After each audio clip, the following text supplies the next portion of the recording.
So what we have so far covered shows uh, the basis on for practicing the dharma, which means that of course, when if you were an animal, then you couldn't have the chance to practice dharma. But as humans, we can. So, with the help of our intelligence, we can develop faith and love, compassion, and therefore it is very important, this faculty of intelligence that we have to make judgments of what is right and wrong, and uh, carry on with the practice of the Dharma. But then, even if you may be a human person where there is no, if there is no Dharma there, the teaching of the Buddha, you cannot practice the teaching of the Buddha himself. Therefore, it is taught that you should have a human life, which is qualified by the 8 leisure and the 10 endowments or freedom resources. So while we have this body, even if someone may be a human being,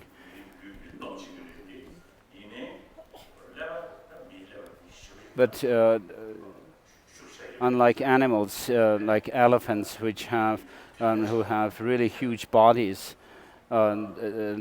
we have, as humans, we have an intelligence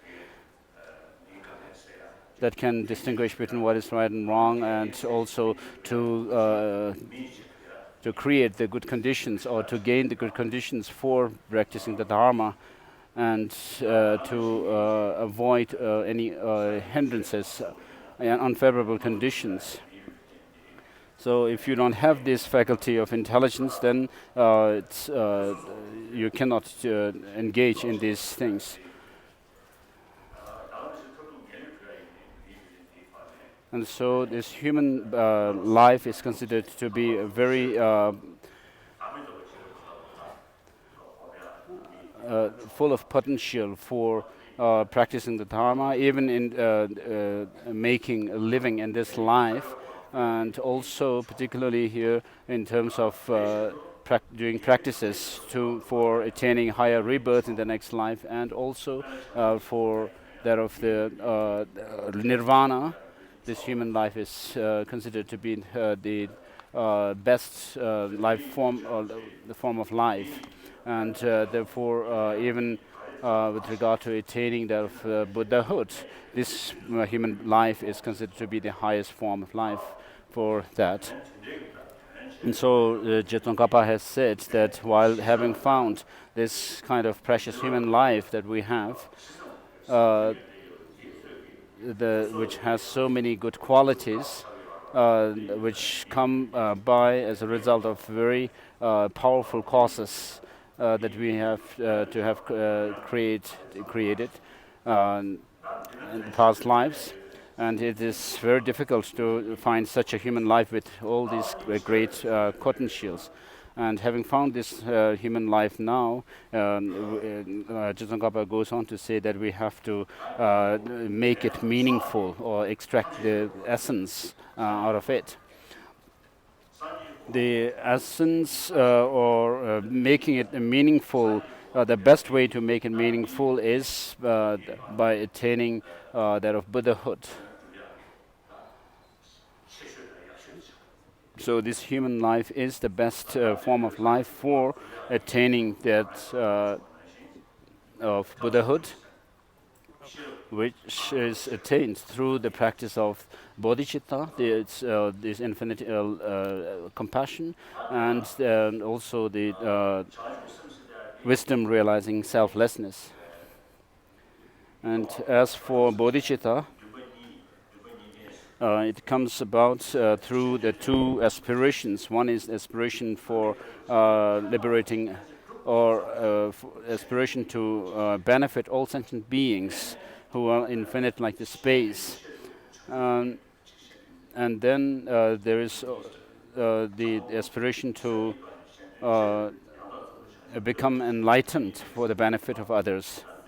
So bodhicitta is this mind or the intention to become a Buddha for the benefit of all sentient beings. Therefore, it is qualified by these two aspirations: aspiration for others to liberate others, and aspiration for Buddhahood itself.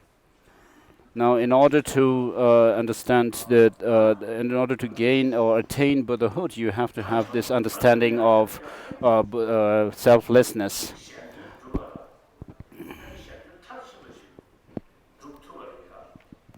Now, in order to be able to help other sentient beings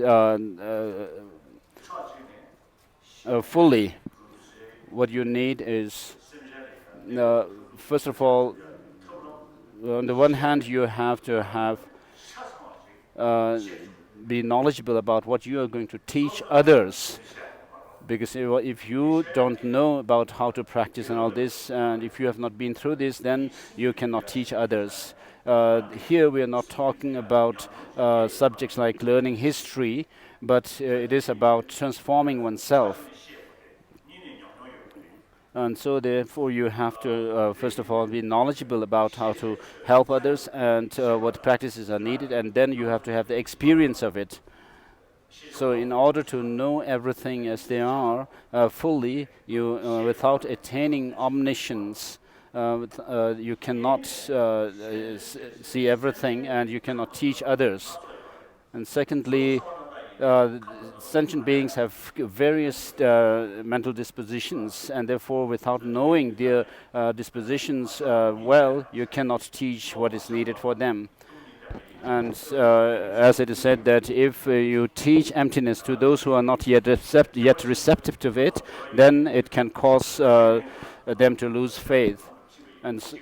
And also, it is not correct if someone has the potential to practice the Mahayana path, but you lead them into the Hinayana path. And so you have to know the predispositions of the different sentient beings whom you are going to give your teachings and help. And so long as something remains hidden from you, you are not, you don't have a clear idea about it, then you cannot teach others about it. And therefore, in order to serve others fully without attaining omniscience, there's no way you can do that. And then with regards to the aspiration to help others,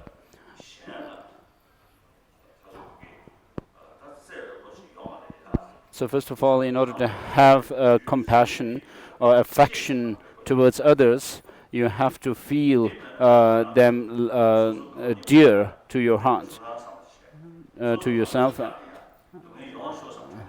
So usually we think how we go about in our life is that we wish some goodness for someone who helps us, and whereas we wish someone who doesn't help us, who really harms us, to have suffering and other misfortunes.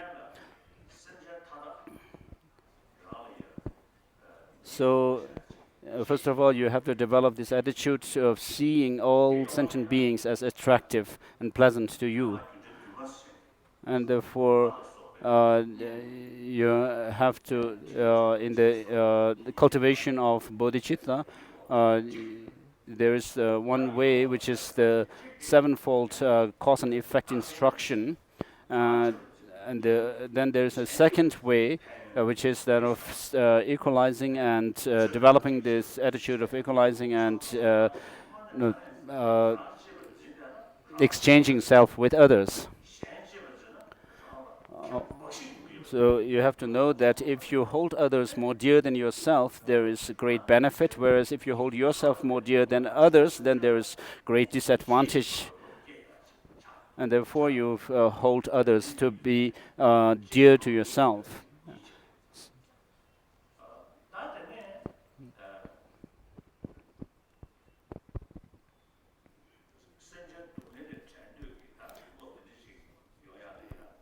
and then to have the aspiration or the wish for other sentient beings to be out of suffering.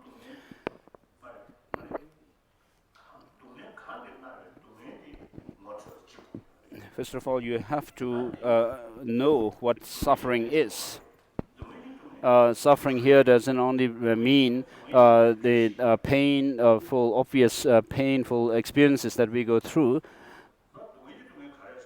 because this is even so the experiences that we usually consider as painful experience are called suffering of suffering.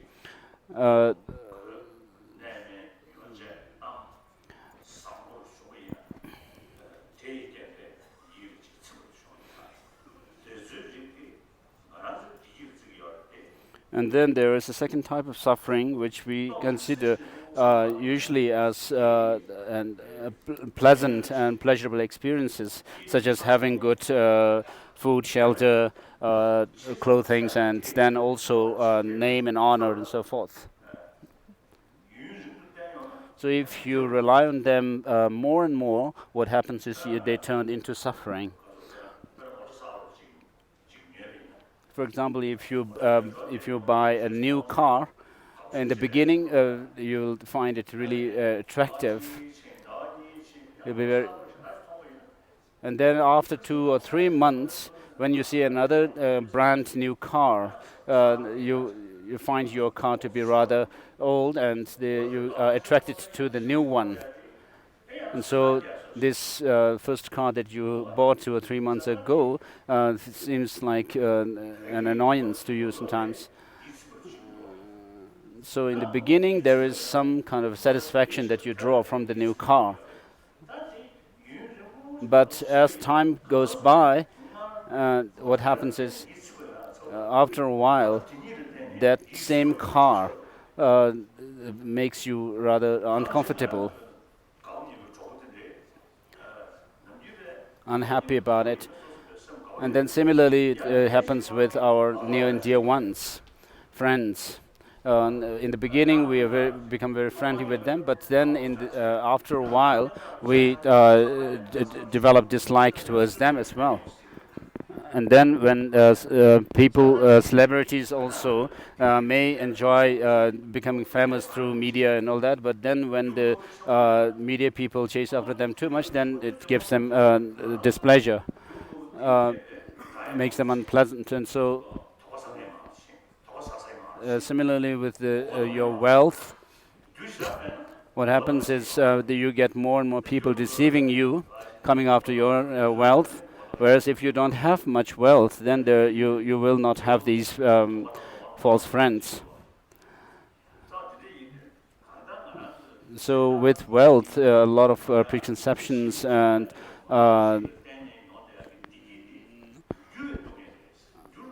develop. So these are considered to be what we consider usually to be attractive or pleasant, or said to be experiences of suffering, changeable suffering.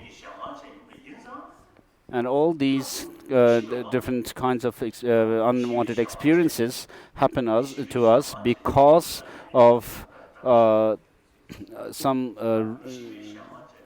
the ignorance.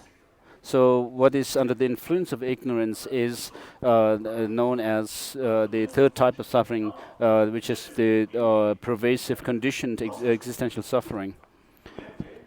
So we have to know these 3 different types of ignorant sufferings that we experience. And then when you see others suffering, then there's reason for us to feel compassion towards them. So rather than that, what happens to us is when we see somebody wealthy and all that, then we develop jealousy. So we don't. That is because we don't see that situation as being in the nature of suffering. If this world were to be full of happiness, then we don't need to pursue liberation, nirvana. You can say, I'm happy here in this world, in this samsara. And then You don't need to check into what the ignorance is, how ignorance comes about, and what it brings about. And therefore, in order to see the shortcomings of samsara, the cycle of existence, you, you have to know that sentient beings who are in samsara are bound by these three types of sufferings, and therefore you will have the wish to lead them onto the liberation, and you want to be able to bear the suffering that they are undergoing.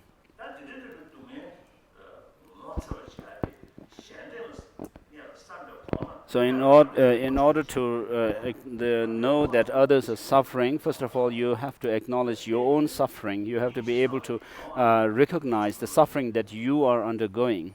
And therefore, in order to develop compassion towards others, you have to develop a renunciation to this samsara. So once you have this renunciation to samsara and acknowledging the suffering in it, then you would be able to develop the compassion towards others and to think of leading them out of suffering and leading them to liberation. But in the beginning, it would seem rather impossible, or rather very extremely difficult to develop these experiences of renunciation and compassion. But then, if you train your mind gradually, you'll be able to develop them. So the way to go about it in terms of renunciation is that in order to be able to develop, understand that the third type of suffering is suffering, you have to see that the changeable sufferings are in the nature of suffering, and for that you even have to develop that suffering of suffering is in fact suffering. And in order to be able to do that, you have to lose attraction towards the pleasures of this life, next life, and then by developing that, you also develop the attitude or the wish to overcome this. You think of attaining the higher rebirths in the next rebirth. And you don't get attached to this life and the next life, but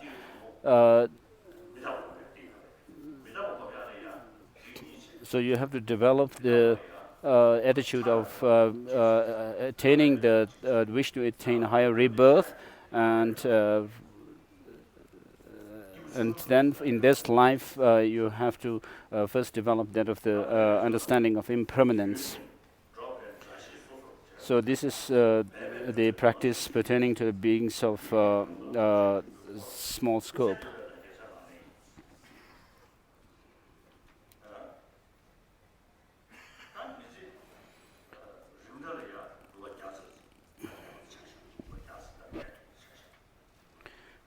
So we are on verse which is numbered 4.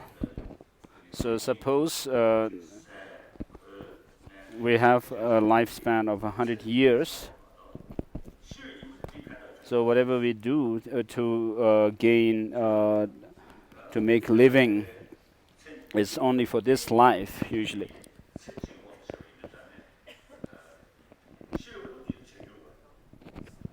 So whatever we do for only this life only, we have to leave behind at the time of death. So since the time of our conception in the mother's womb,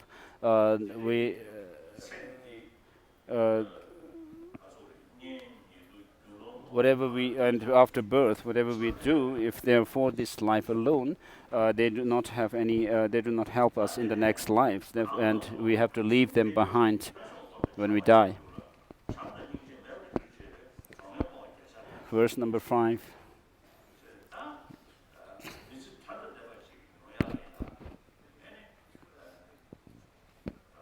In order to have a meaningful life,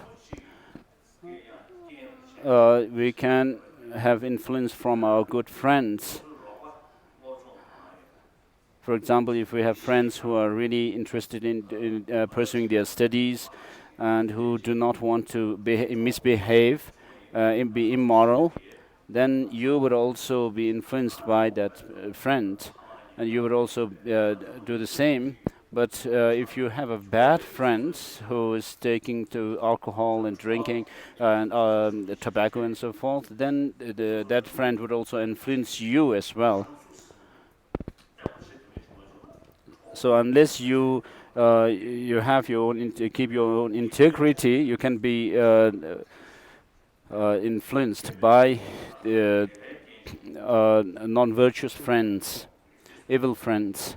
And what you have to, what this verse shows is that you have to be friend with those who are favorable to your own spiritual growth. And similarly,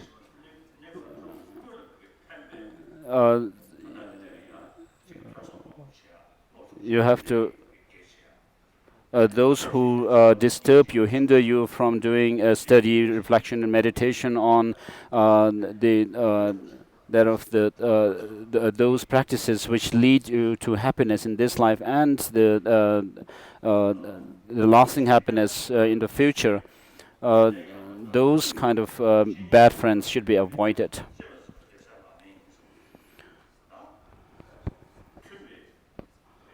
And next verse.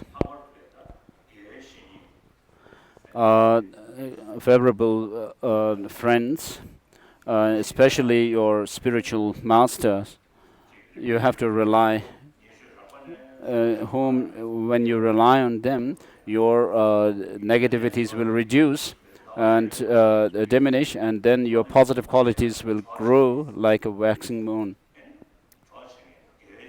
So such a spiritual friend, a spiritual teacher should be relied upon.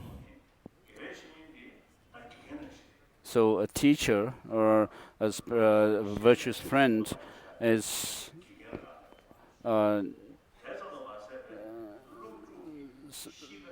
so how a student grows is dependent on the teacher, teacher's advice and so forth, and therefore the teacher.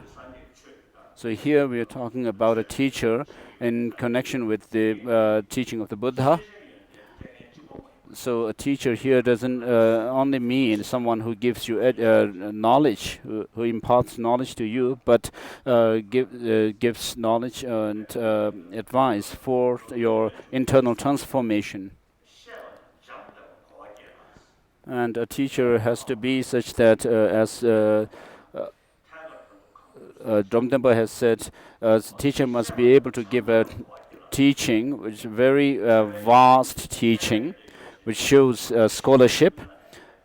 So when he explains to his students whatever practice and points the teacher is explaining, he has to be able to draw from all other practices and give a very broad view of the teaching, and then at the end of the teaching, the whole all of the teaching must boil down to what is most beneficial to the students.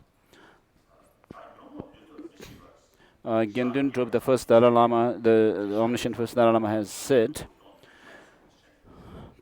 those who do not apply the teaching to overcome the enemy within, the destructive emotions, but try to use the teachings just for argumentation, they are using the dharma like people who, although need to overcome some spirit on the east, they perform the ritual to the west. So it's not enough that if you, when you know the dharma, to have the ability to contradict others about their views and their understandings.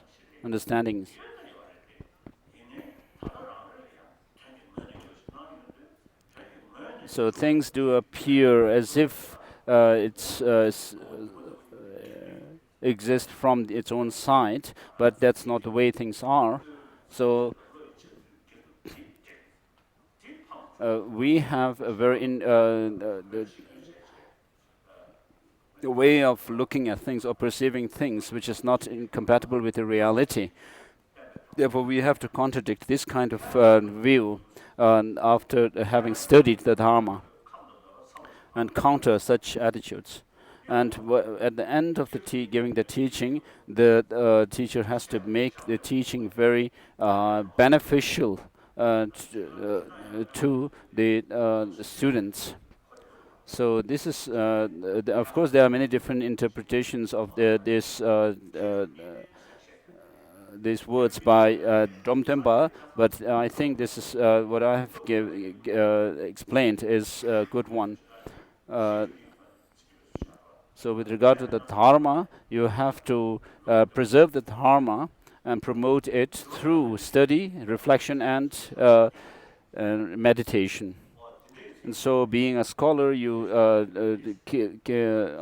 uphold the Dharma, the teachings, and then through your experience, you uphold that of the realization of Dharma. So, with regard to the spiritual friends, the Dharma teachers, or spiritual friends, there are many different characteristic features or defining features of a spiritual master according to the Vinaya up to their Tantrayana.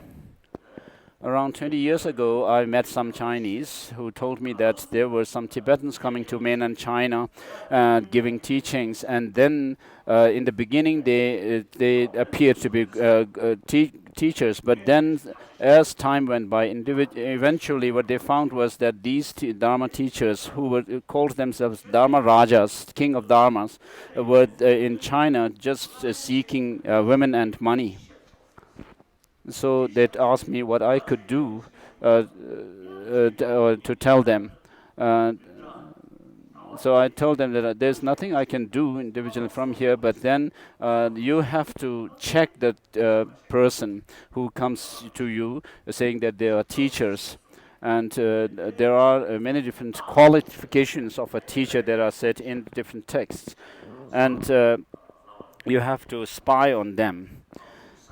And then find out who the person really is. And when the person really shows all the qualities of a teacher, then you should rely on him and as a spiritual teacher. And Satya Pandita also has said that we consider the worldly things as very important in our life, which is only for this life, whereas the Dharma is considered to be very unimportant. People don't even value it as like a bone that is given to the food of the dogs.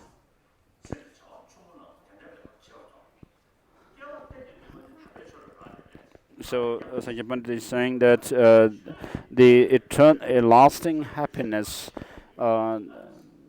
is dependent on the Dharma. So we are talking about doing the practice of Dharma from lifetime to lifetime for over many lifetimes, and then finally reaching that of Buddhahood. And so such a Dharma should not be devalued.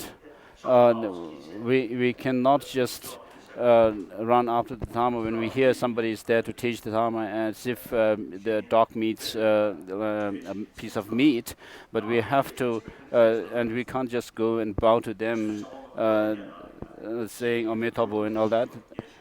So it's important for us to check the qualifications of the teacher, such as said by Maitreya in his Sutra Alamkara. There are 10 qualifications that are given of a Dharma teacher. So in essence, you should have a qualification of scholarship, and then also on top of them that of an experienced person. So with regard to scholarship, the person must be learned in the three scriptures, the three collections of scriptures, and be at least have some good understanding of them to help themselves. And then with regard to the being experienced, they should have the practice of integrate the practices of the three trainings of morality, concentration, and wisdom. Tsongkhapa has said that someone who has not been able to subdue themselves cannot subdue others. So, and in terms of subduing others, it is not enough to just call themselves to have some kind of experience of small bits of experiences here and there, but one should know the means to subdue others in accordance with the overall teaching of the Dharma of the Buddha.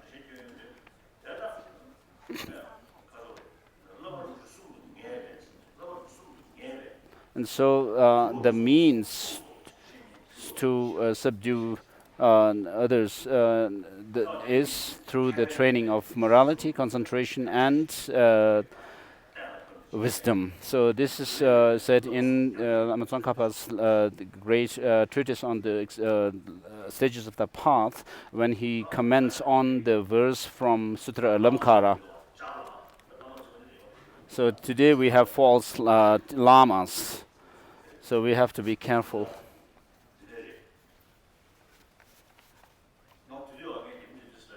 So at that time, when these Chinese from the mainland China told me about such teachers, then I told them that she has to know these qualifications of a Lama.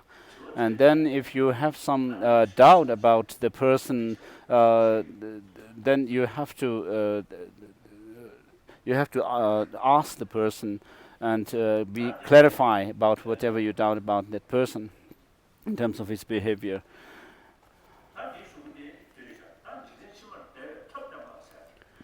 And then next comes that of the practice or the methods of attaining happiness or well-being in the next lives. And then the suffering of the lower realms is taught later.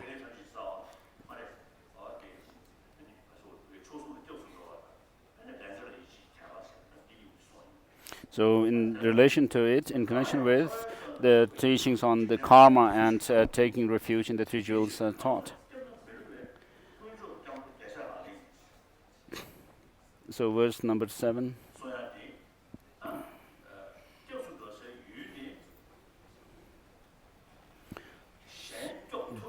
Those who we take refuge should be the ones who can actually save us. So as we have a saying in the world, that someone who has already who has fallen on the ground cannot pick up another person who has fallen on the ground.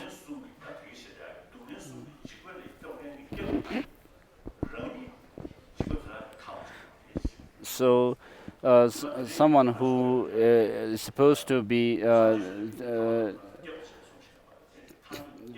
refuge for others who are fallen in three types of sufferings should be free from out of these sufferings.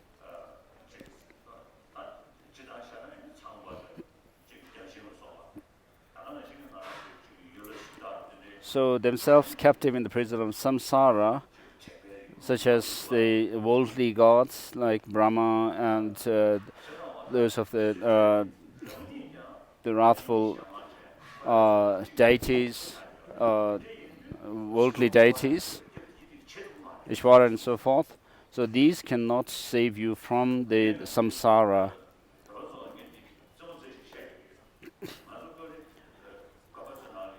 I usually jokingly tell Tibetans that in our monasteries, usually the statue of the Buddha is, of course, in the temples. And of course, we do revere the Buddha, and it stops just there. Our reverence stopped to the Buddhas, just whereas in another room, which is called Gonkang, Protector House, we have wrathful deities, in which, of course, there may be trans-worldly deities, Buddhas, but then there are also other deities which are worldly ones, which look very fierce, full, and we almost take refuge in them, which is wrong, I tell them, because we are Buddhists. As Buddhists, we cannot take refuge in the worldly deities. And so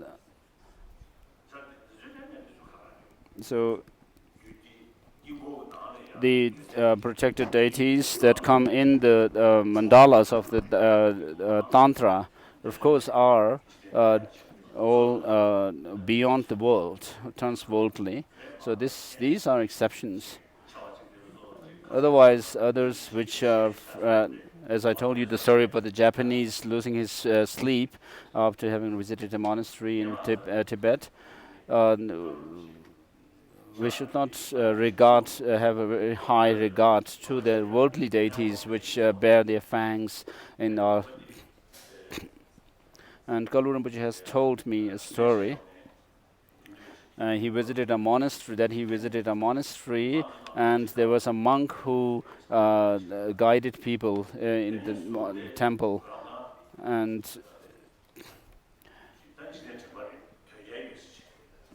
then after having led the Kalu Rinpoche through the temple, the main temple, then this person, Kalu Rinpoche, came to the Gonkang, or the protector house of Shugden, in fact. And then when he reached there, the guide actually prostrated 3 times in front of the temple of Shugden, and then was even had the expression of feeling fearful when he came to this Gonkang. So I would not mention the name, but of this guide.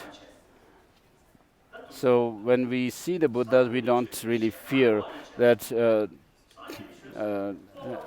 Whereas when we are near the protector rooms, these wrathful-looking protector, then we feel we feel frightened. So Buddha Dharma is not about. We should not practice Buddha Dharma out of fear. So Buddha has said that we have suffering, and has taught the suffering, that there is suffering and then there is the cause or the origin of suffering. And having taught that, he has not just left his teaching at there, but then he said that there is a way out of this suffering and the causes of suffering, and therefore he taught the next 2 noble truths: noble truth of suffering, cessation, and the path leading out of. So those who have come from Singapore, you know about Dorje Shugden. So Dorje Shugden originated during the time of the 5th Dalai Lama. So his identification of Shugden is that Shugden arose from wrong prayers, and was there to harm the dharma and the sentient beings. So in terms of the cause of Shugden, he was a result of wrong prayers. And then in terms of his function, what he does, he's there to harm the dharma and sentient beings. So it was not a written story, some sort of a story that the fourth Dalai Lama wrote, but it actually, from his own experience, he wrote this. So we can take his words to be authentic.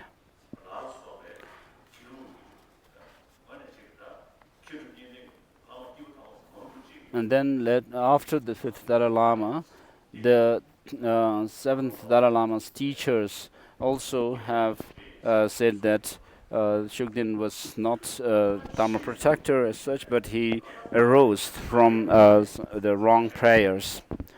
And of course, in the Sakya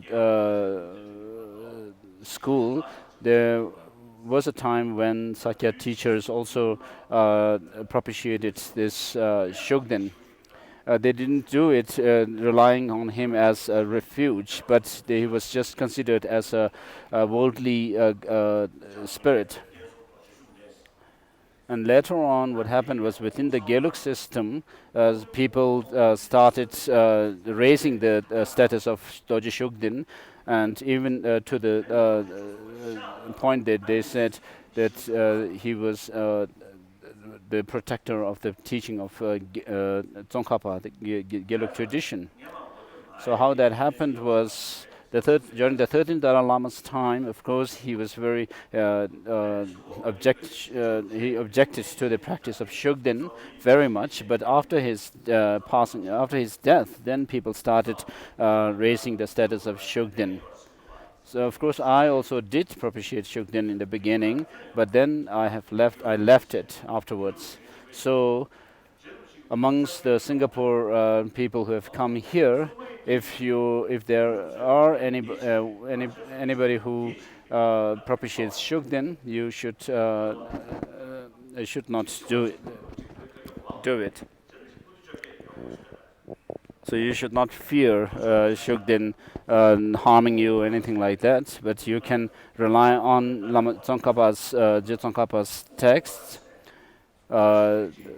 such as the commentary to Madhyamaka Avatara, and then the commentary to Mula Madhyamaka Karika, and then there of the essence of true eloquence, and then there of this great insight chapter of great treatise to this insight chapter of both the great treatise and the middle intermediate or the medium length treatise on the stages of the path. And then regarding Tantra, he has written the Ngagrim Chemo, the great treatise on the paths of Tantra to the stages of the path of Tantra to enlightenment. And so these are like Lama Tsongkhapa can be considered as your guru or your meditational deity and your protector.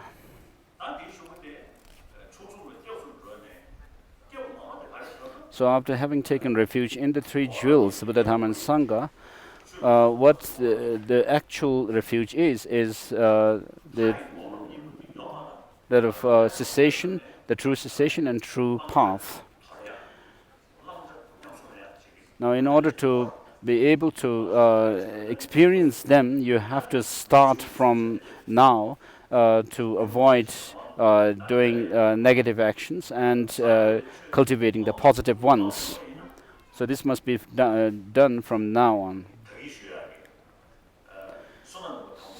So in brief, how you practice the Dharma is first avoid doing the negative actions, non-virtuous actions, as I said earlier, the non-meritorious actions. And then, because these come from the destructive emotions, the second is that of overcoming the destructive emotions. And then the third level is that of overcoming the imprints left by these destructive emotions. And so the whole of the teaching of the Buddha is about overcoming our defilements, the destructive emotions, uh, destructive emotions are such that no sooner they arise in us, we become disturbed, we lose peace of mind, equilibrium of mind. And so, when in the practice of Dharma, the people outside, whom we usually consider as enemies, are not real enemies, but the real enemy is inside us. Those who provoke anger in us are even taught as said to be looked upon. We are taught to look upon them as our teachers because they give us the opportunity to practice patience and tolerance.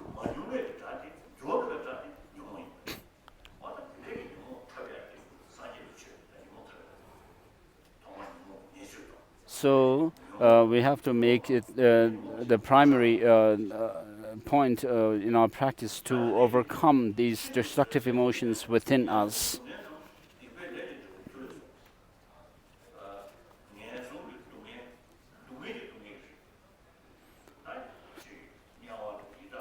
The verse number 8.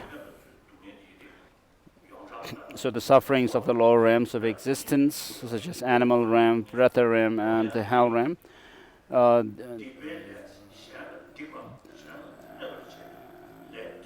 the fruits of our negative actions. So because of these negative actions, what happens is we experience suffering.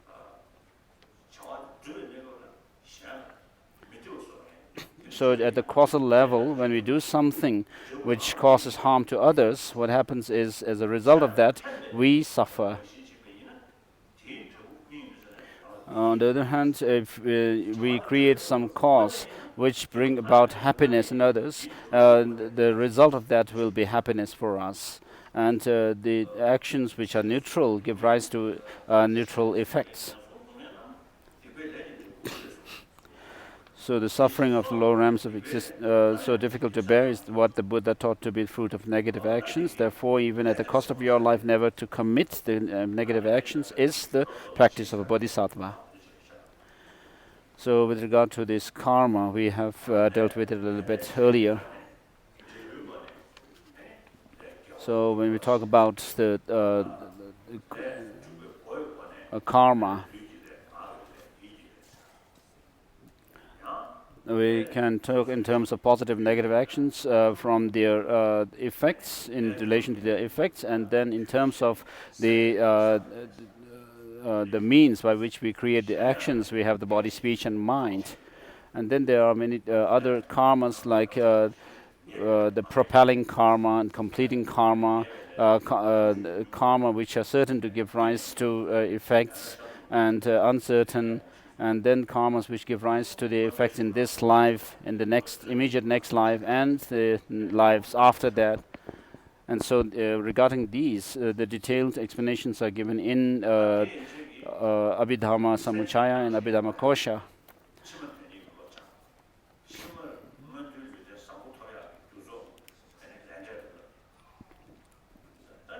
So what this shows is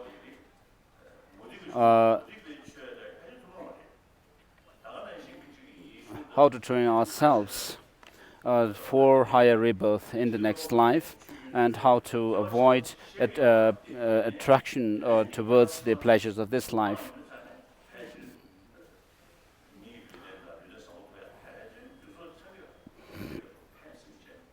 So even in the case of the theistic religions, which teach only one about talk about only one life, of course they teach the practice of morality, ethics, to be kind to others, loving, and so forth.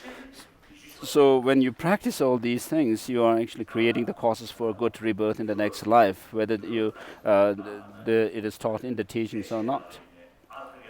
So whether in Asia or Africa or Latin America, Australia, New Zealand, in any country, wherever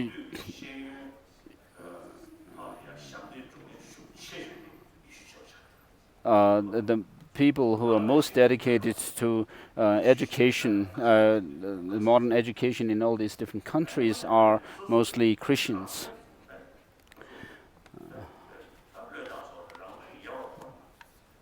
And then there are those who dedicate themselves to for the poor and needy ones, being selfless. They go to the poorest places in the different countries and set up schools and the healthcare centers and so forth. So there's most of them are Christians. Among there are very few Buddhist monks who do these things. To be frank, I was in Thailand one time, and the leader of the Buddhist Sangha, there was a very good person, and I have talked with him, and I said that the Christian practitioners, brothers and sisters, doing so much for the welfare of others in society, but then we need to do something about it.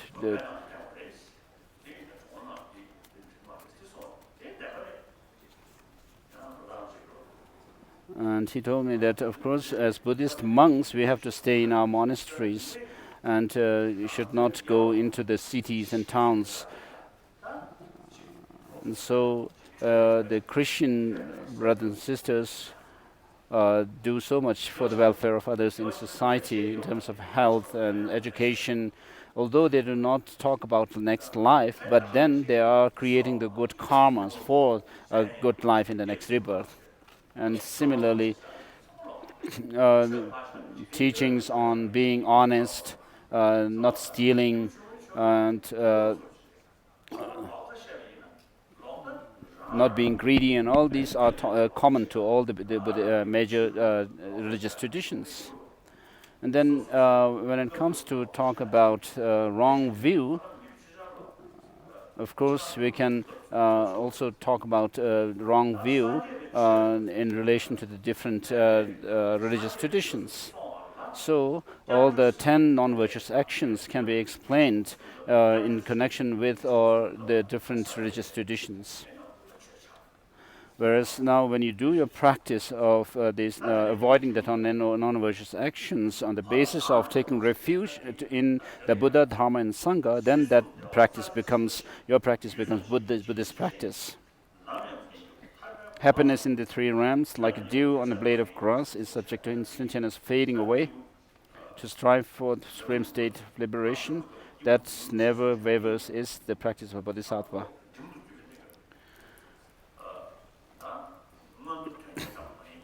Now here we come to the point in the context of Lamrim. This practice is a practice of the beings with the intermediate scope.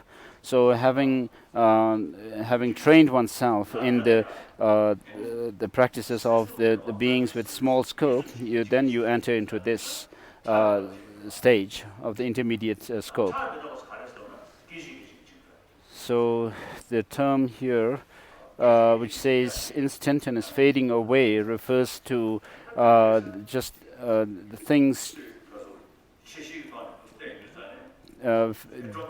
disintegrating momentarily. So when you look at the subatomic levels, you can see this some momentary change going on very fast.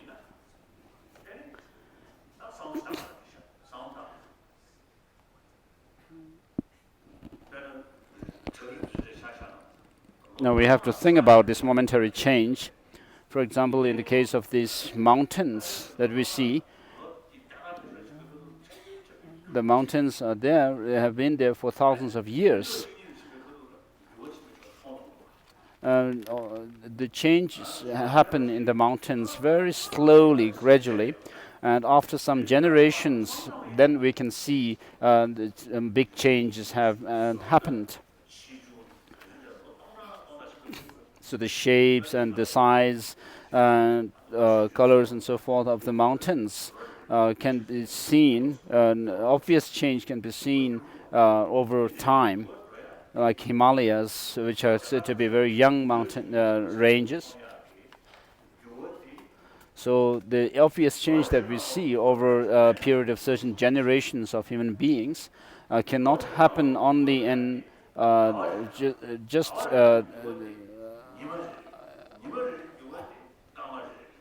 these changes have happened because of change happening year by year, and the changes in a year happen month by month, and changes in a month happen week by week, and then those changes happen hour by hour and minute by minute and second by second.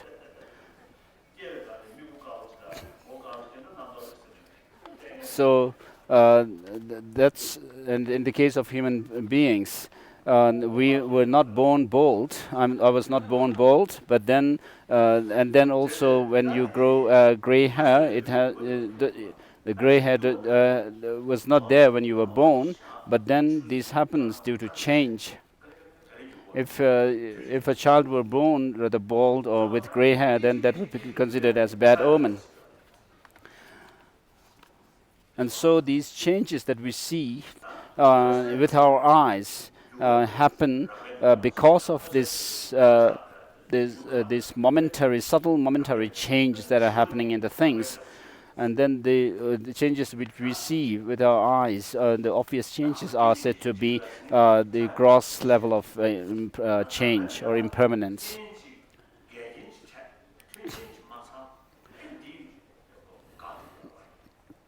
So the gross changes or impermanence happens because when the things come across some counteracting factor, they cease to exist anymore. And whereas the subtle change, momentary change, happens because of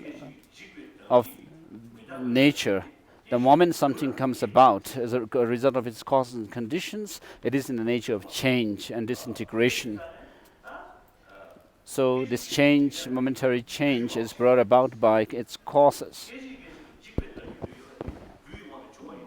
So because of that, these momentary changes are there under the influence of their causes.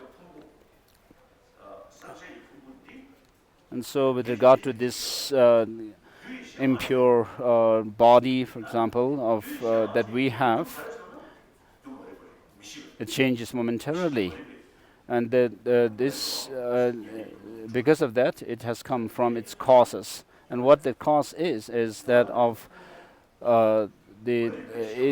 ignorance.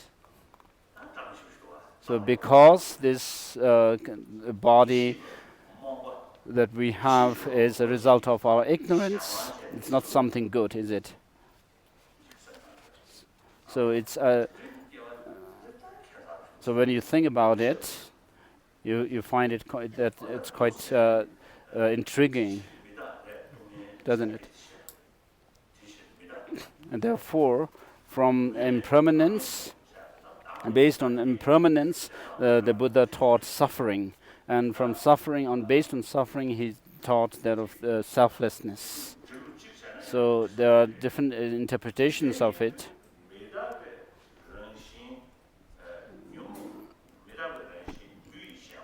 The destructive emotions which are in the nature of change and impermanence, and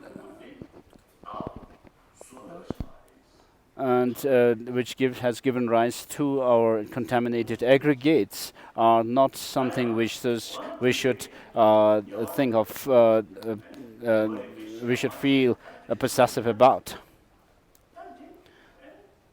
So if these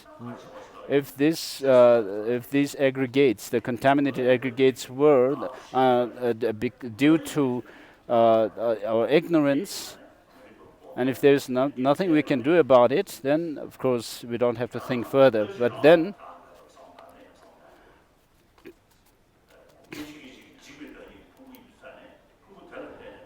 because it is under the influence of our ignorance, there is that of the grasping at a self, which is like a single, autonomous, permanent, or because of such wrong views, we have ignorance.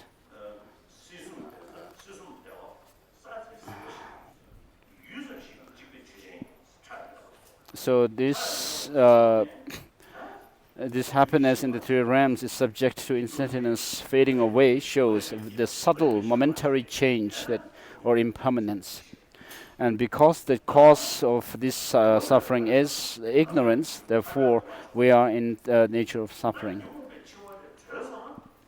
So once you are out of free from this destructive emotions, the bondage of the destructive emotions,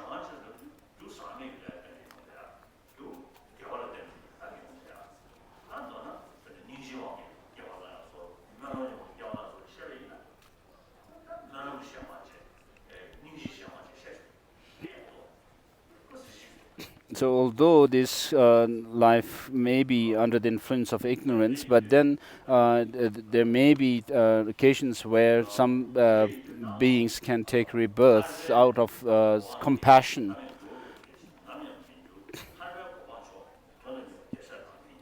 And therefore, to strive for the supreme state of liberation that never wavers is the practice of a bodhisattva. So, with regard to the liberation, in Pramana Vartika, when Dharmakirti goes through the argument or proof of liberation, he says that this contaminated, the contaminated aggregates cannot last forever because the cause of it is ignorance, and because this ignorance has a very powerful antidote against it, which can put an end to it. Therefore, by putting an end to this ignorance, you can reach liberation.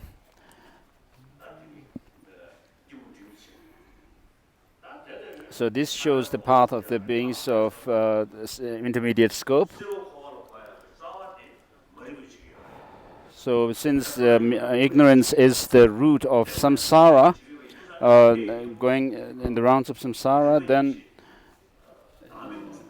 the wisdom realizing, which realizes selflessness directly, goes against that ignorance, cuts that root.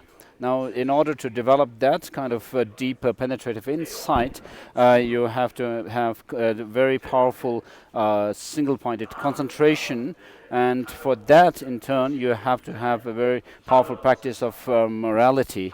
And so, based on the understanding of selflessness, when you have these practices of morality, concentration, and wisdom, they are called the higher morality, wisdom, and concentration. So, because the mere practice of morality, concentration, and concentration are there in the non-Buddhist traditions as well. The Hindus have these practices. And also the wisdom is there within the other religious traditions as well. And because in the context of Buddhist practice, we have to have the understanding of emptiness or selflessness, these practices of morality, concentration, and wisdom are termed as higher, qualified by this term higher.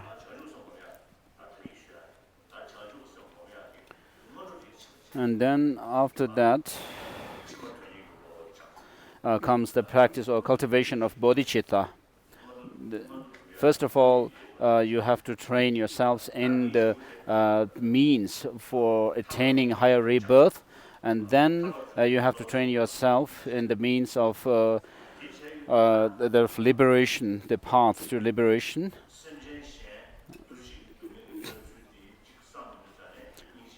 And having developed that, then when you think about the sufferings of other sentient beings, suffering in the sense of the deeper suffering, the third type of suffering, the existential suffering, then you wish that they be out of this kind of suffering, because this suffering is rooted in ignorance.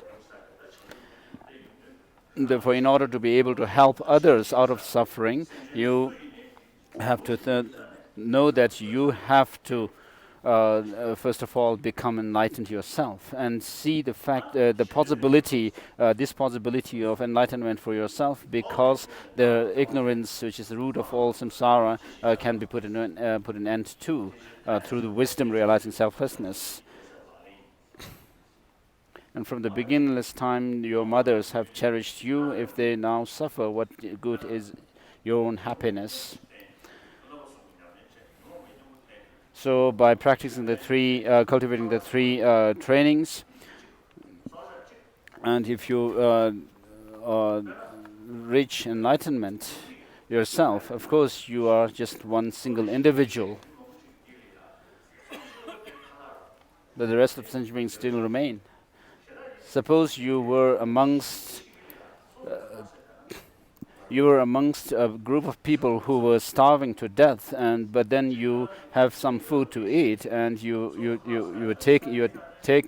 you take this food while sitting amongst others who are starving to death, it would be really immoral, isn't it? So it would be better to share the food that you have with these people who are around you, who are starving to death. So similarly, while other sentient beings, the mother sentient beings are still suffering in samsara, and if you think only to liberate yourself alone, that would not be correct.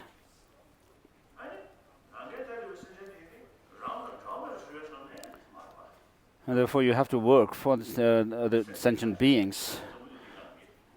Of course, if the sentient beings are not related to you in any way, then perhaps you can work for your own liberation. But then, that's not the case. We can see that directly or indirectly, all of us are connected. So, for example, here we are having tea. So this tea didn't just appear here spontaneously. But somebody has made it. First you have to have the tea leaves, then it has to come from some field, and to make the tea you have to use stove, you have to have fire. For that you have to have gas, which must come from some industry, and then the water that we use for making the tea also come from so many other people. And our clothes also, like the silk comes from the worm. We have to kill the worm in order to have the silk threads. So our clothing, our food, our shelter, and all the other facilities and our fame all come from independence on other sentient beings. And therefore,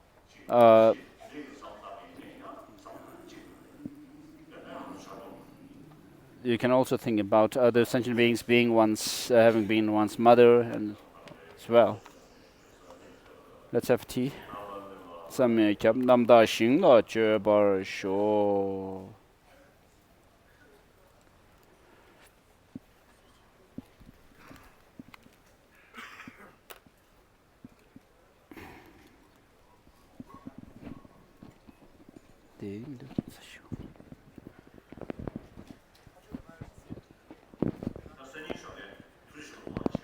Tomorrow morning we'll have Avalokiteshvara initiation. So I hope we'll be able to finish this text today.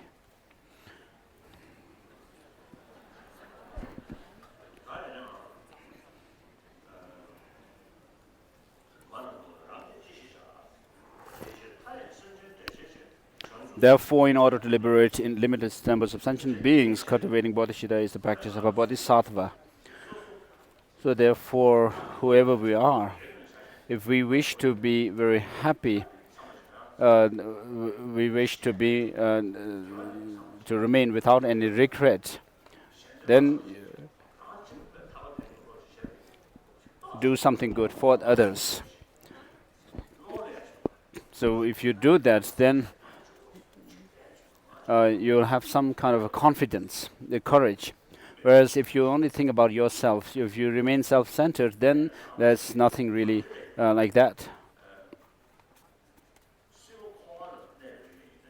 Even while remaining in samsara, the good things that happen in our life in samsara are dependent on other sentient beings. And then the cultivation and progression on the path to liberation also comes in dependence on other sentient beings. So, For example, with regards to higher rebirths, which comes as a result of practicing the 10 virtuous actions, or by abstaining from the 10 non-virtuous actions. So even in terms of this, the morality of keeping from the 10 non-virtuous actions, you can practice them in relation to others, not harming others, not and doing things which help others. Then you will have goodness, happiness. You'll have long life. You'll have power, authority, and all this. So all the things that good things that happen to us in our life are dependent on others, even in this life and in the next lives. For the higher rebirth, and also happens in connection with other sentient beings, dependent on other sentient beings, and this liberation or nirvana that we talk about comes as a result of practicing the three trainings: the higher morality, concentration, and wisdom. So these practices are done in connection with other sentient beings. So you see that there is some disadvantage of doing this and that bad thing, and therefore you avoid doing them. And when you avoid them, you have to take others in consideration and avoid harming others. And therefore, since there is some, there are others in relation to whom you avoid doing bad things, you are dependent on your practice of virtue is dependent on others. And so the practice of morality, of course, it's very obvious that it has to be done in relation to others.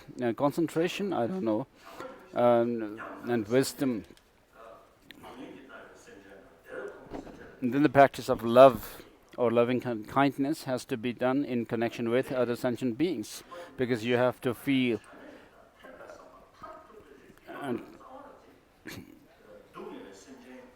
so loving kindness and compassion has to grow in us in relation to others, because we have to see the suffering of others, and we have to wish them to have happiness and being out of suffering.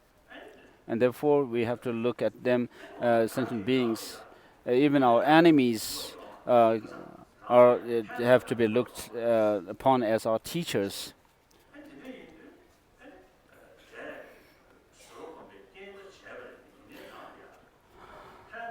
Of course, you can say that you can argue that the enemy helps you perhaps to practice patience.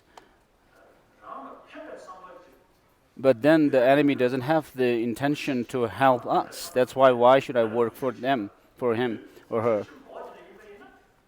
So in the practice of patience and in the practice of Dharma, you don't have to worry about whether the other person has the intention to help you or be good to you or not. But because you help yourself to finally gain liberation, you have to help yourself and practice patience with others. And if you were to say that something doesn't help you, or have the intention to help you, and say that you should not think of others being out of suffering and so forth, then you can also be argued. The argument can be against you would be like. The liberation, nirvana, which you aspire so much to attain, doesn't have any thought or intention to help you at all, but still you want it. And therefore, Guide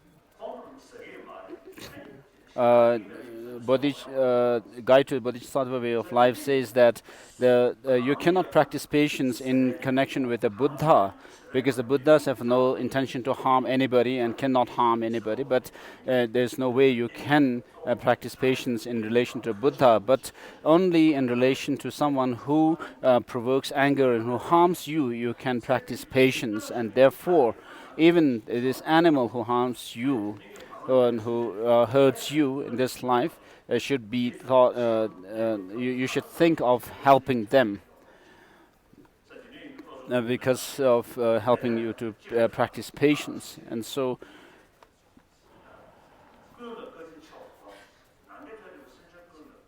as it said in the 7-point mind training, uh, think or feel grateful to others or all others, and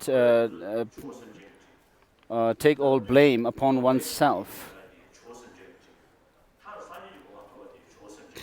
So all the goodness that happened to us in this life, and all the realizations that we develop, and all the ultimate goal of enlightenment, all these happen in dependence on other sentient beings.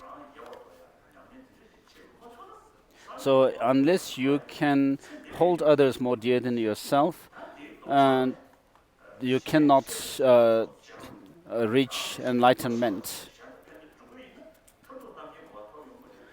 So instead, if you hold others more dear than yourself, and forsake your own well-being and happiness, then the result and the end result would be that you will reach enlightenment. And so, while dedicating totally for the well-being of others, and to think of while you think of becoming a Buddha, your own interest is all fulfilled as byproduct.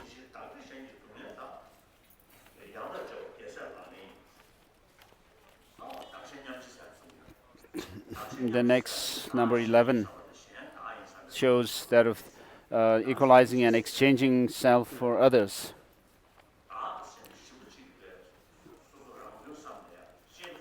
So equalizing self for others doesn't mean that you change yourself with others, exchange yourself with others. What it's saying is, usually we'd rather remain indifferent to others, but this has to be changed. Whereas you also disregard the others' well-being, here you are taught to disregard your own well-being and hold others more dear than yourself. Everyone, yourself and others are equal in that you don't want suffering, but you want happiness. So just as you can attain that of liberation and overcome all suffering, the others also can do that. The difference between you and others is that you are only a single individual, only one person, whereas others are numberless. And secondly, the more you think about others' well-being, you profit. The more you remain self-centered, the more you suffer. So I say that all of us have selfish attitude, are selfish. If you wish to be selfish, you have to be wise. Be selfish wisely. You should not be selfish foolishly. So why that is so is all the happiness, the well-beings, and the profits that you draw, temporary and the ultimate, come from this. And even the unfavorable conditions turn into blessings. So they also this kind of attitude turned even the unfavorable conditions into favorable conditions.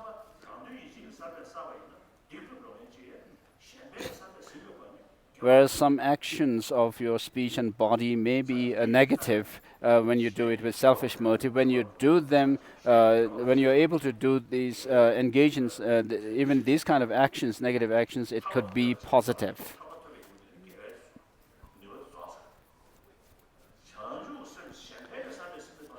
So if you only think of becoming enlightened for yourself alone, then when you reach that goal of nirvana, then the result is all attained, and that's the end of that motivation. end result of that motivation. Whereas, so it stops there. Whereas if you do something good with the motivation of Buddhahood, to attain Buddhahood for the benefit of all sentient beings, then the result is limitless. Even after becoming a Buddha, it keeps on, continues. And if you do some good just for some goodness in this life, once you attain that result, that is all. And similarly, this is similar to. Similarly, it is the case with the good things that you do to attain high rebirth, like that of a god in the golden ram and so forth. The result, once you are born there, the result ends there.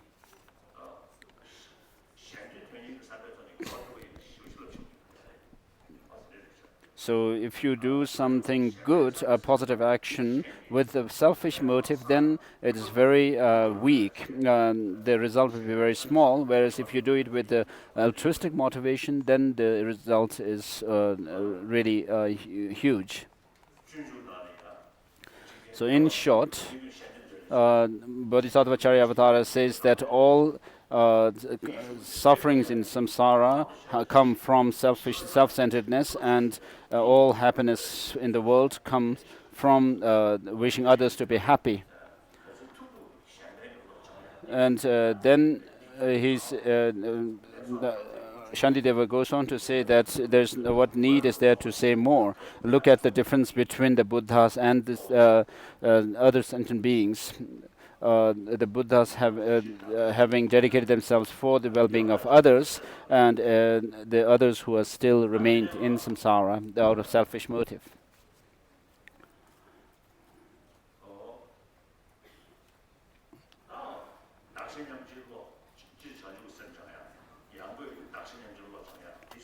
So in general, training in the mind and cultivating that of bodhicitta, and particularly the training the mind in the equalizing and exchanging self for others. As it is said in the 7-point mind training, all the unfavorable conditions of this degenerate age may be transformed into the path of path of enlightenment. So the 5 degenerations are those of the degeneration of lifespan and afflictions and so forth. As long as he doesn't remember them all.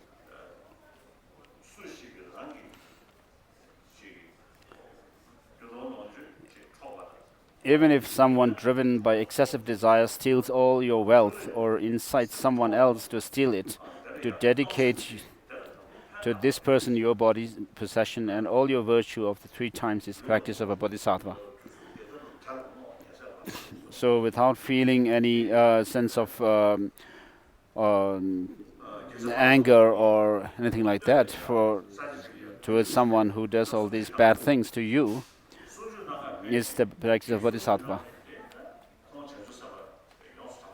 So Geshe Tongme Sangpo, the author of this text, was one time went to a place to give teachings, and after having given the teaching, he received lots of offerings from the people, and he was returning from the place to his home, and on his way to home, he met some bandits, and then the bandits must have known that he made so much wealth. And Tongme Sangpo said that gave everything that he has, and then told the bandits that you can take everything that I have. And then the bandits were leaving to the opposite direction where Tongme Sangpo had come from, towards the village. And then after a while, Tongme Sangpo turned back and talked to them that they should not go that direction, because the people might know that you robbed me, and therefore they might beat you up.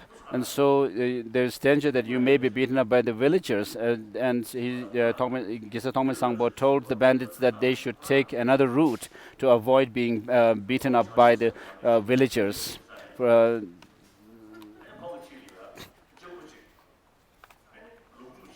and then Tongme Sangpo was one time sitting in a place and where he was of course, he was a great meditator of bodhicitta, practitioner of bodhicitta. So, uh, in one place where he was meditating came a sheep, a lamb, and a wolf. And so both of these animals was sat beside him very comfortably without harming each other, and even were playing with each other.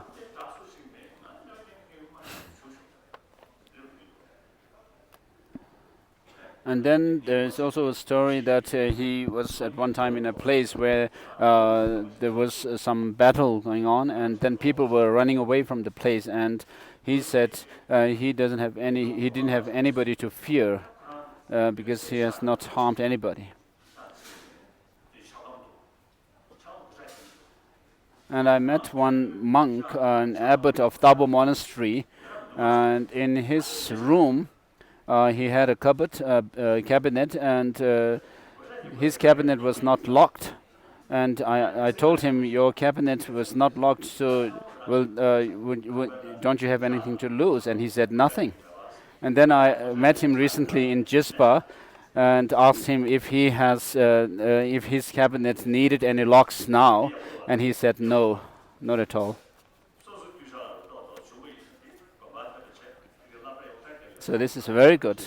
So whatever he made money, he was dedicated to the monastery, and then he also built a school in Tabo. So all the villagers around the all the villagers around the monastery were very friendly with him. They all call him Khen Rinpoche, the precious abbot. And so if the abbot had been keeping a huge gold, a piece of gold, bricks of gold, without sharing with others, then this would not have happened. So there's no danger that this abbot would die of starvation at all, because being all the villagers being friendly with him.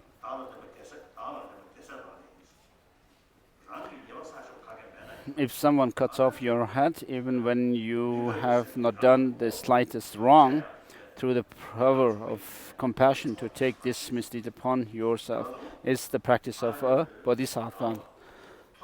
So even if you have not wronged someone, but the person wrongs you, it is saying that this verse is saying that you should not feel angry with that person, but in fact think of taking upon yourself the result or the effect of this misdeed.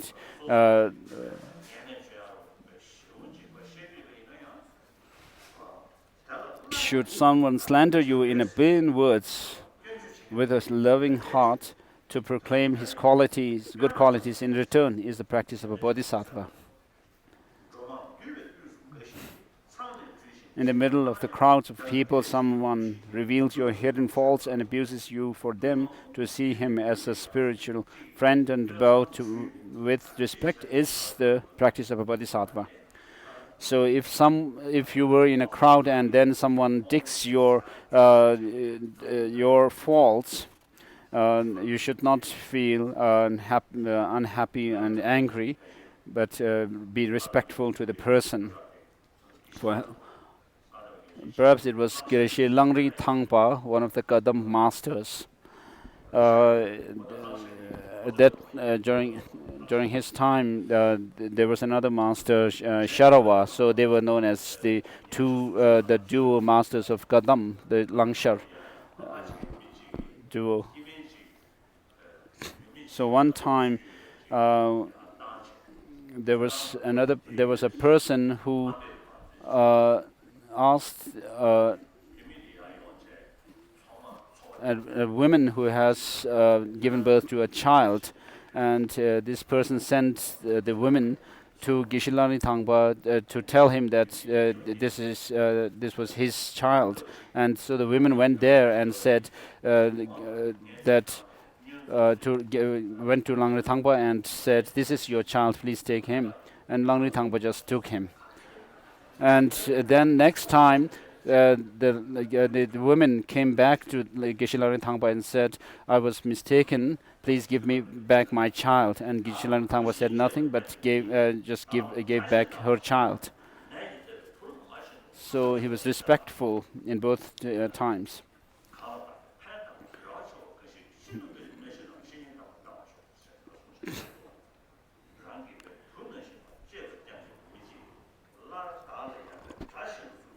If someone who you cherish as dearly as your own child takes you for an enemy, then like a mother whose child is sick, to love that person even more is the practice of Bodhisattva.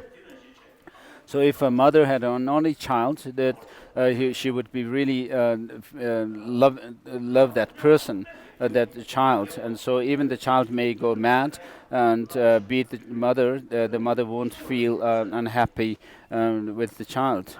Its behavior. So likewise, this verse is teaching us to act like that. And the next verse. Even if someone will wrong you unreasonably, then you have to consider that person as a guru. So practicing Dharma in general and in particular cultivating bodhicitta, there is always a danger that when you are too poor, there is too poor or too rich, then there is danger of losing the courage to practice bodhicitta, to cultivate bodhicitta.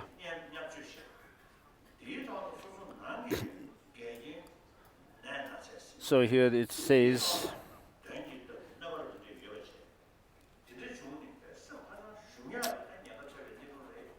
yeah.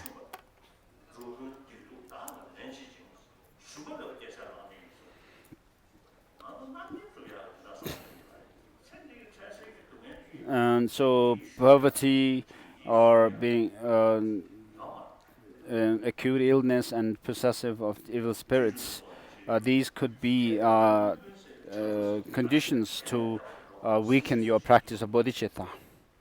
So take upon yourself the negativities and sufferings of every being and never to get discouraged is the practice of a bodhisattva. And so having gained some understanding that there is a possibility of putting an end to the ignorance and thereby attain that of nirvana, liberation.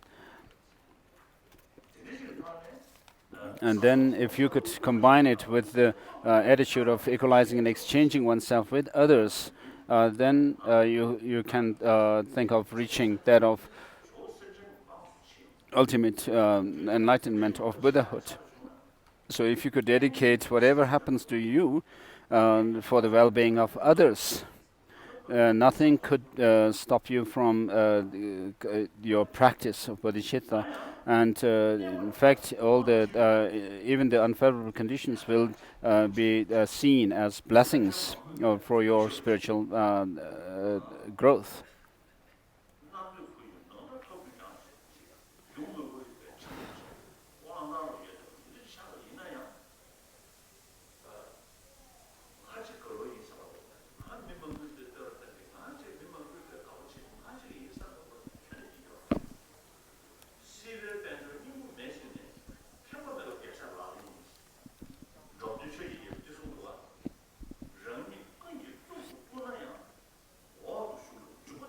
Though famous and prominent, someone to whom others bow. So Dromtempa has said that even if some people may revere you, place you highly, but you have to, in your heart of heart, you have to hold yourself lowly.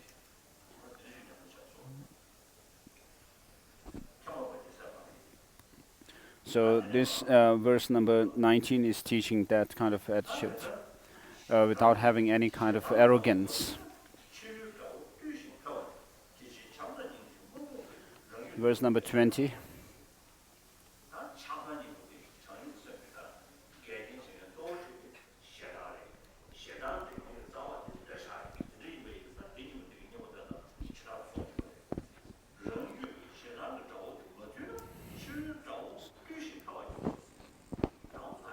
So on this you are able to conquer the enemies within, which are those of the attachment and anger. There's no way you can conquer the enemies outside.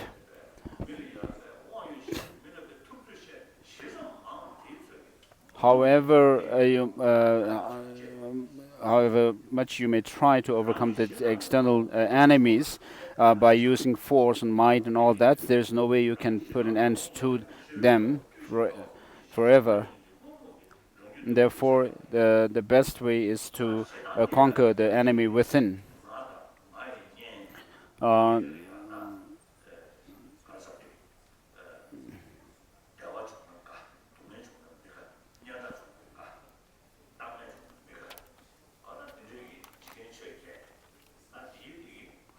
So being obsessed with the eight worldly concerns of not being happy when you are scorned by others, or being happy when you are praised, and being happy when you are happy, when you gain offerings, and unhappy when you don't gain them, and so forth.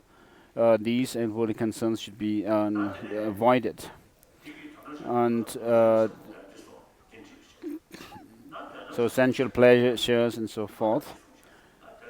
Up to this point, the practice of conventional bodhicitta is shown, and then the verse number 22 downwards shows the practice of or cultivation of ultimate bodhicitta. All appearances are in your own mind, and mind itself primordially transcends all mental fabrications. Knowing this, and to remain free from apprehending the signs of subject and object, is the practice of bodhisattva. So within the Mahayana Madhyamaka philosophical schools, there are those who assert or that conventional existence of some self-characterized phenomena, and then there are those who reject such a way of existence, even conventionally. So the first type of Madhyamaka philosophers include Bhava Viveka, Jnana Garbha,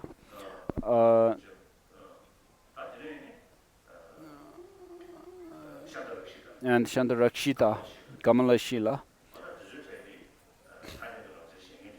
So these masters accept some self-characterized phenomena conventionally.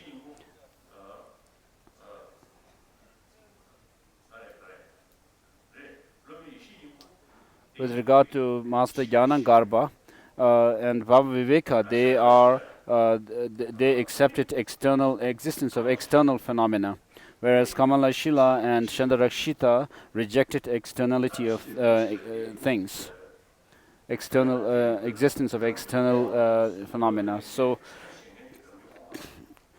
these masters were termed as the Savatantrika Madhyamaka philosophers. So the upper and lower Savatantrika Madhyamaka philosophers, within them the Bhava Viveka and Jnana Garbha comes into the category of upper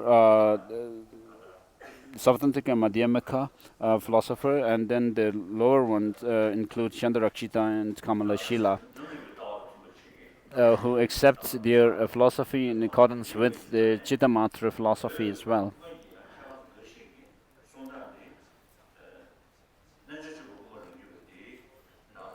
So some Tibetan scholars have commented on the Madhyamaka philosophy in accordance with the Chittamatra or Yogacara Savatantrika Madhyamaka philosophy. So this text seems to be doing that.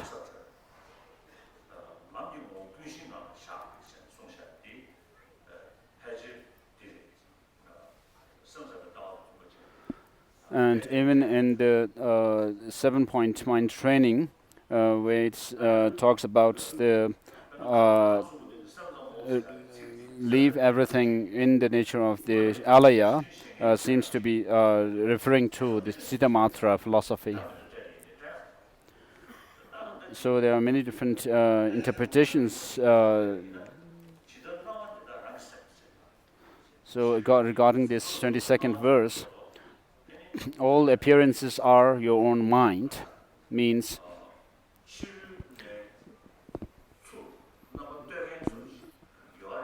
there is some kind of appearance that things have some externality, but they appear like that because of some imprint were left from the past on our mind, which manifest.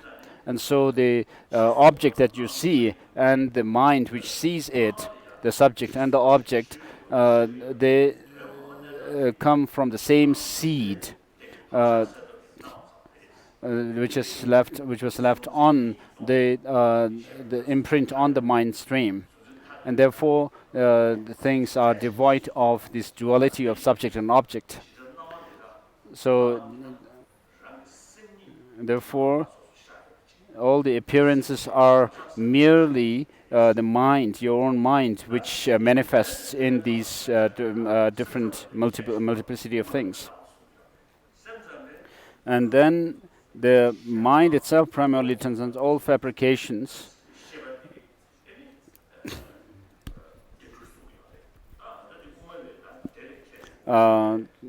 Can be understood from the point from the point of view of Madhyamaka,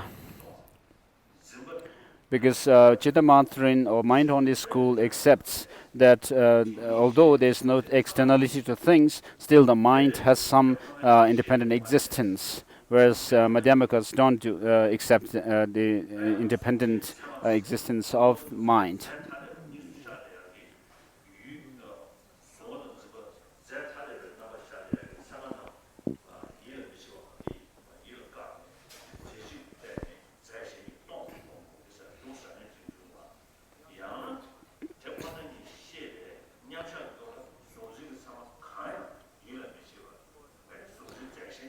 So here it can be this second line can be understood in terms of the mind which is totally absorbed in emptiness, and from its perspective there is no duality of subject and object.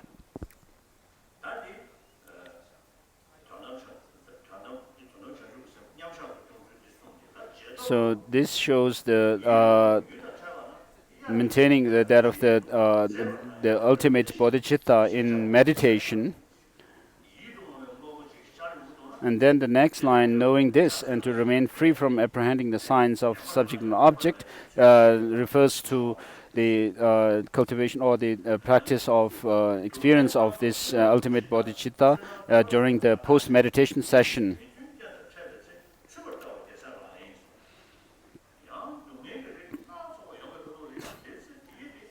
And when you encounter objects that pleases your mind, like rainbows in the summer season, though they seem beautiful, not to view them as real and to give up attachment to them is the practice of a bodhisattva. So you have to see things as if they are like illusion. What happens to us because of our attachment or grasping at some kind of true existence in things, because although they are like illusion, we don't see them like that, and therefore we have all kinds of unwanted experiences.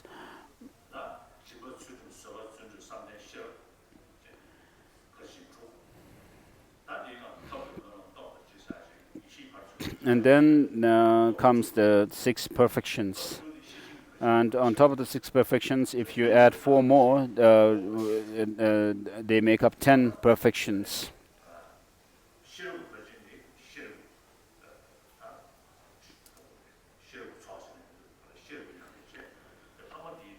So the perfection of wisdom is refers to that the practice or cultivation of wisdom, and and then the other five perfections get their name because of this as the perfection of wisdom. So, with regard to the practices of the six perfections of bodhisattvas, you have to study the ornament of Mahayana Sutra, Sutra Alamkara, Mahayana Sutra Alamkara.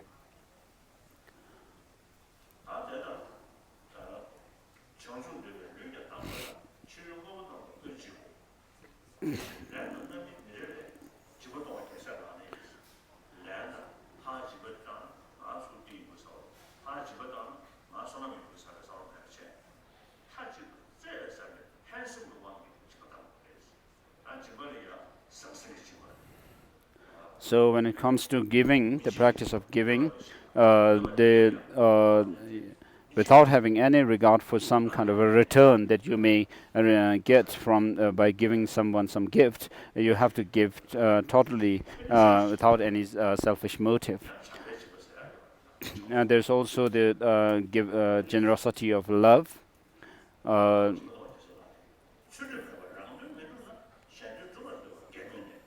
So giving material, giving fearlessness, giving.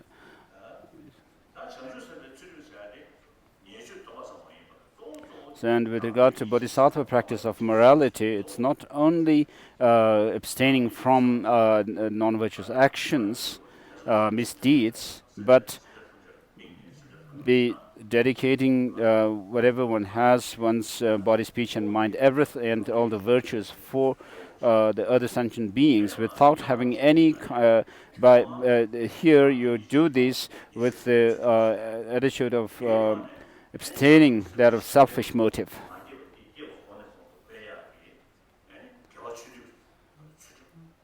And so there's the discipline, and then there's the abstaining from the immorality, from morality, and then cultivating the virtue. So within the bodhisattva discipline or morality, there are three of them. The third one is that of morality of serving others,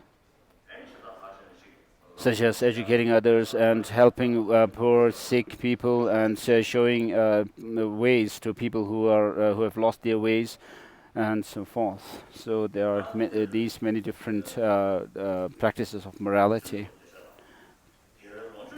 of bodhisattvas. Verse number 27.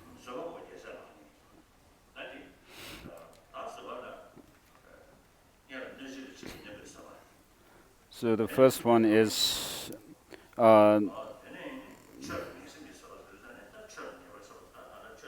withstanding the harm, and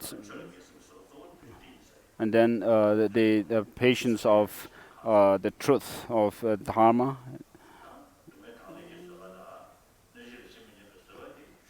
and accepting suffering. So these are taught, the practice of patience are taught very in great detail in Shantideva's Guide to Bodhisattva Way of Life.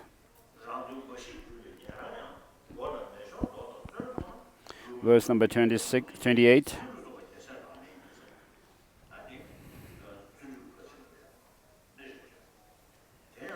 Shows that the practice of joyous effort. So here, what it shows is that of the unfavorable condition for the hindrance for keeping up with joyous effort is that of feeling tired and feeling rather discouraged. And so in order to do away with this, you have to feel delighted in engaging or pursuing the practice of bodhisattva. So, and then therefore it is given the name, or pride.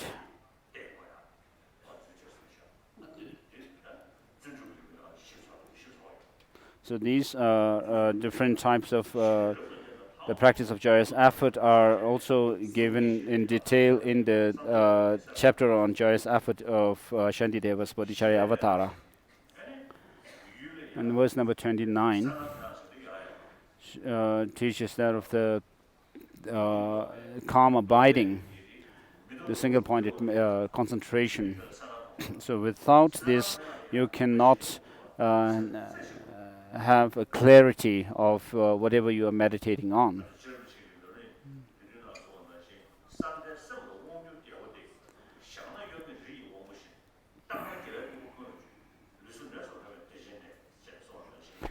As Rinpoche has said, this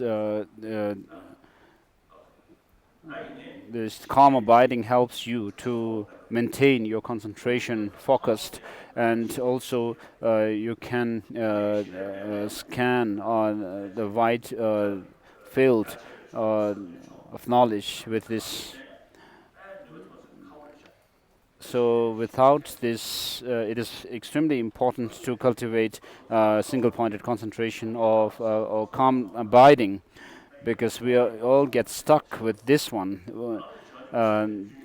To make any progress on the spiritual path, and the higher experiences, we get stuck without this. So whether it's bodhicitta or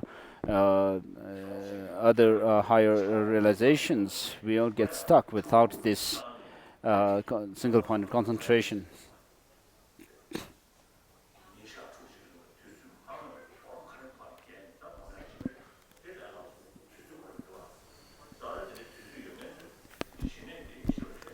So of course I don't have the time to sit down for to do this kind of cultivate the shine or calm abiding meditation.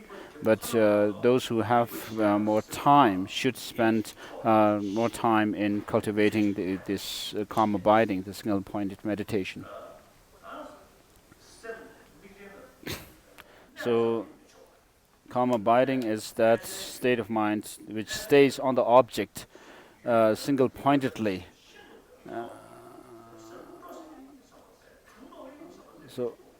So while staying concentrated, you have to have clarity of the focus.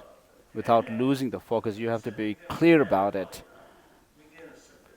And so the hindrance to this is for clarity is, so you need first the mindfulness, which holds your mind onto places your mind onto that of the focus.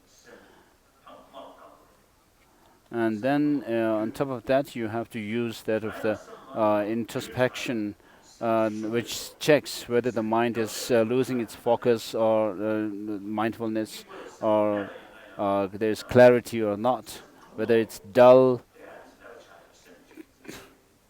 or distracted.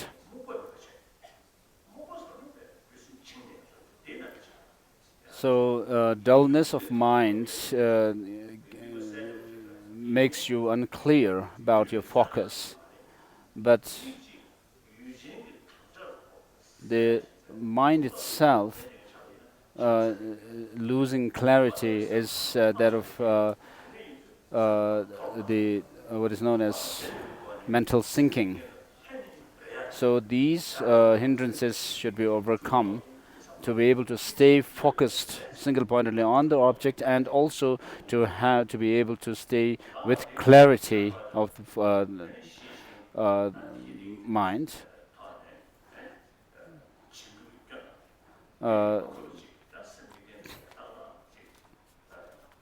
So you have to develop this concentration which stays on the focus and which is clear about the focus without distraction or mental sinking single-pointedly. If you're able to do that for about 4 hours or so at a stretch, then you'll be able to develop the pliancies or of mind and body. And so these, of course, have to be developed through the 9 steps of cultivating calm abiding.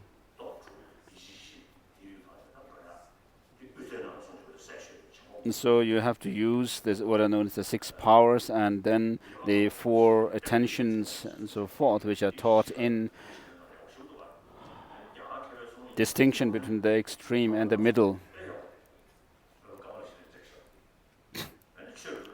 And also it's the Kamalashila's, the Bhavana Krama, the book 1, 2, and 3 are very good in terms of explaining this concentration, development of concentration.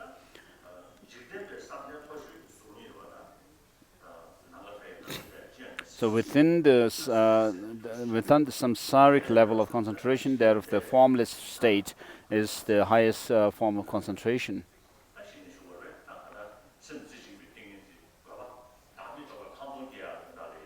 So the purpose of developing concentration, which is also complemented by that of bodhicitta, is what is taught here. Verse number 30.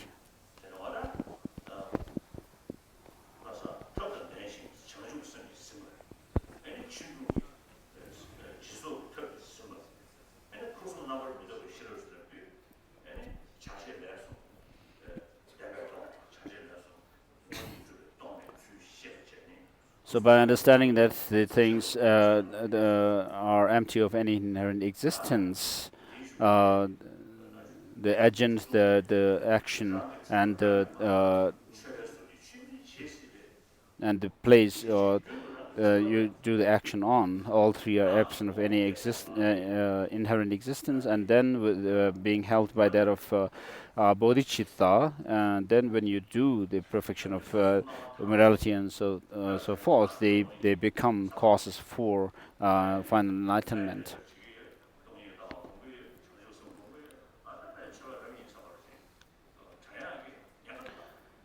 So you might sometimes feel that you are somebody who great, who thinking that you are doing practice of bodhicitta, doing practice or cultivating the wisdom of selflessness and so forth. But if you don't check your own faults within yourself, then you what we get is those false lamas.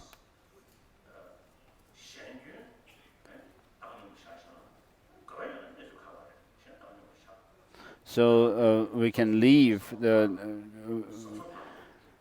the faults of others as it is, without bothering about them. But if you have a great purpose, of course you should not go about pointing others' faults, but you should check your own faults. Zabedru Rinpoche has said that getting praise makes you arrogant, whereas if someone points your faults, it helps to you to realize your fault. And also he says that suffering makes you, suffering reduces your pride and arrogance,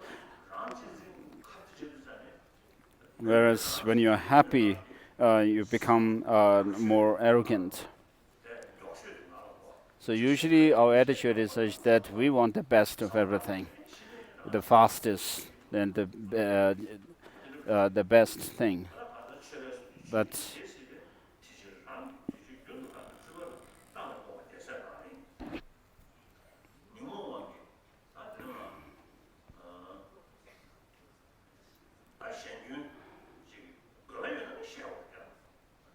so of course, when there's a great purpose for pointing out the faults of others, then of course you have to do that. For example, to help a monk not to be tainted by any faults or going against his vows, you have to point them out. And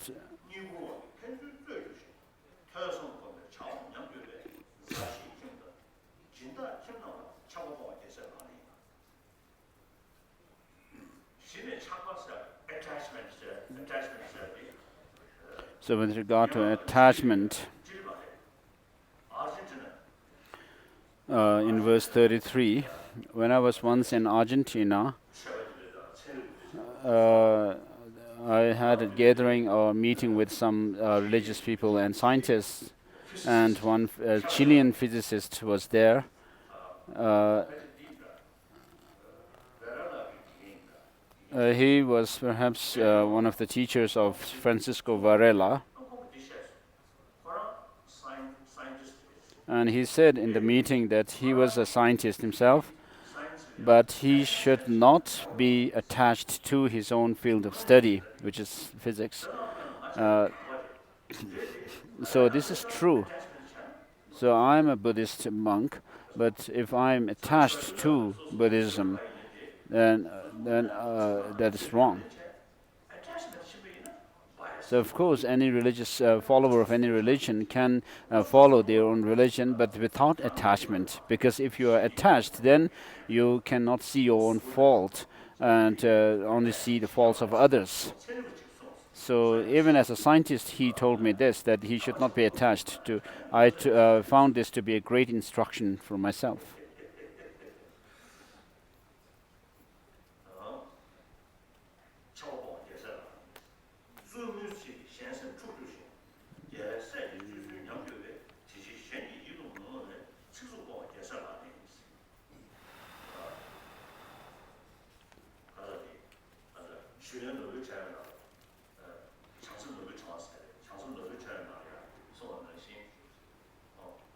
In one of the texts by Master Disha, when you are alone, check your mind. When you are in a group, check your language, check your mouth. So because you might invite lots of troubles on yourself if you talk too much about others, criticizing others. But then, on the other hand, some people talk very nicely.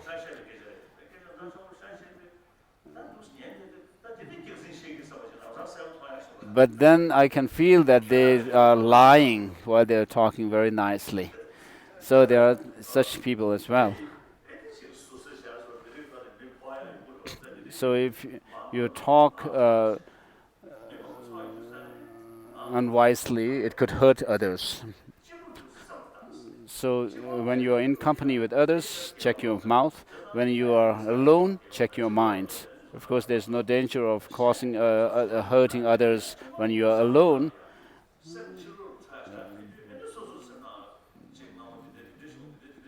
But when you are alone, you may have lots of thoughts going on in your mind. And such and such thing happened in the past, and and even while alone, you might become very proud and sometimes angry. So you have to check yourself.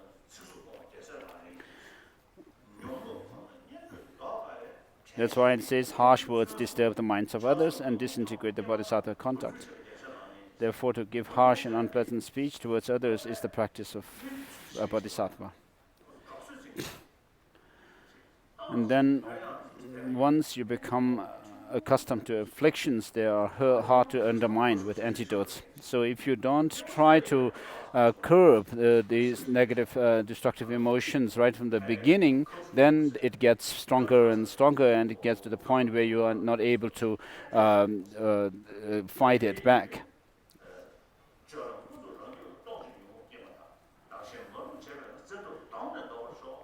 So as it says in the 8 verses of training the mind, in all my activities may I check my own mind stream, and so forth.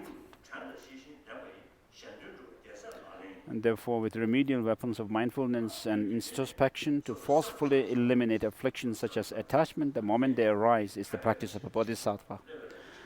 So always you should check yourself whether you are doing something which is beneficial to others or beneficial, and whether it's something which is not beneficial. So out of the two, oneself and others, you have to take yourself as the primary witness or judge of yourself. So others cannot judge yourself. So you have to be the judge, mainly.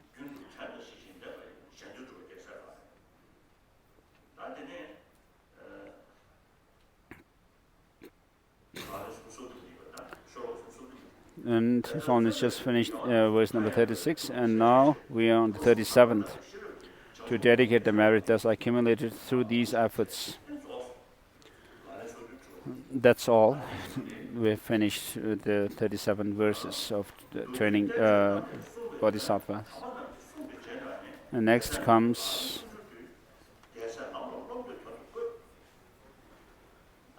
by relying on the words of genuine master and so forth. And then, because my intelligence is small and my studies few, I lack linguistic skills to please the scholars. Yet since they are based on sutras and teachings of the genuine masters, I believe these practices of the bodhisattvas are flawless. Nevertheless, since the vastness of a bodhisattva's conduct is difficult to fathom by someone like me and with an inferior intellect, I pray to the genuine masters to consider me with patience all my flaws, such contradictions, incoherence, and so on. And the last one is the dedication verse. By the virtue of the merit gathered here,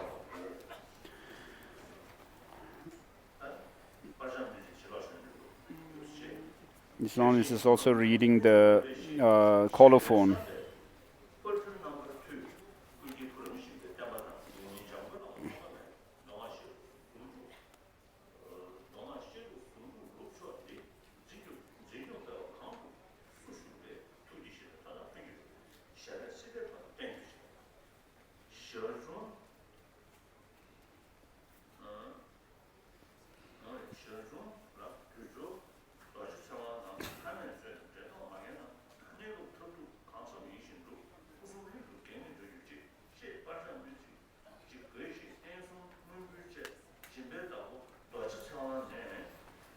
So this text that His Holiness has this colophon, which says that it was there's a dedication verse written by Lajin Rinpoche.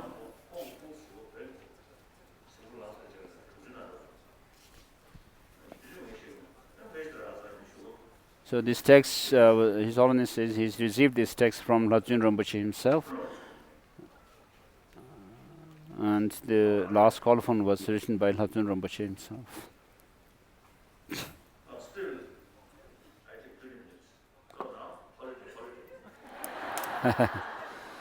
다 공산이스.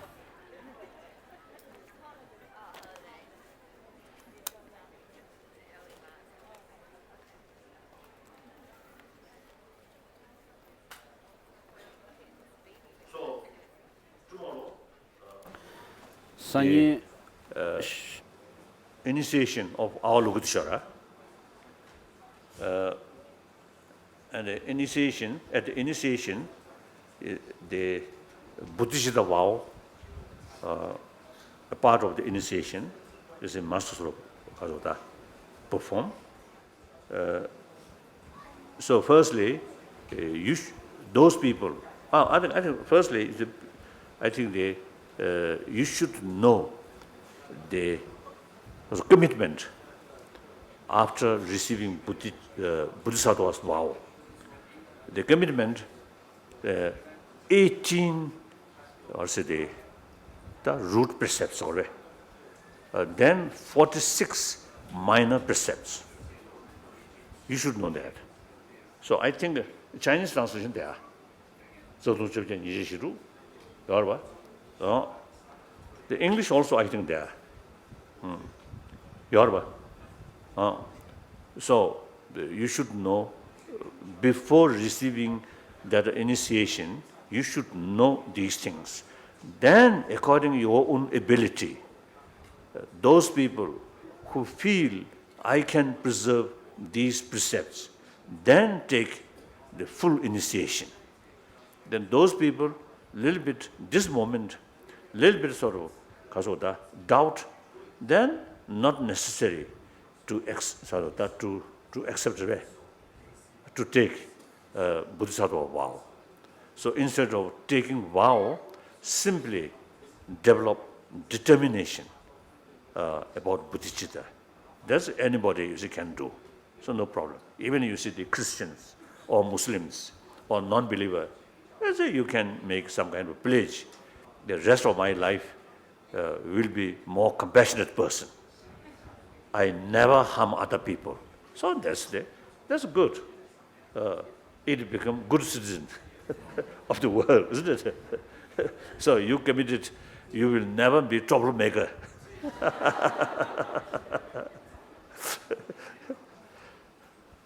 But okay, that is okay. So I just is what you see because of that. I just want to tell you, this is some of the sort of people in there. You see, they consider me as a troublemaker. So, but from troublemaker's mouth, you see, telling you should not be troublemaker. Myself exceptional.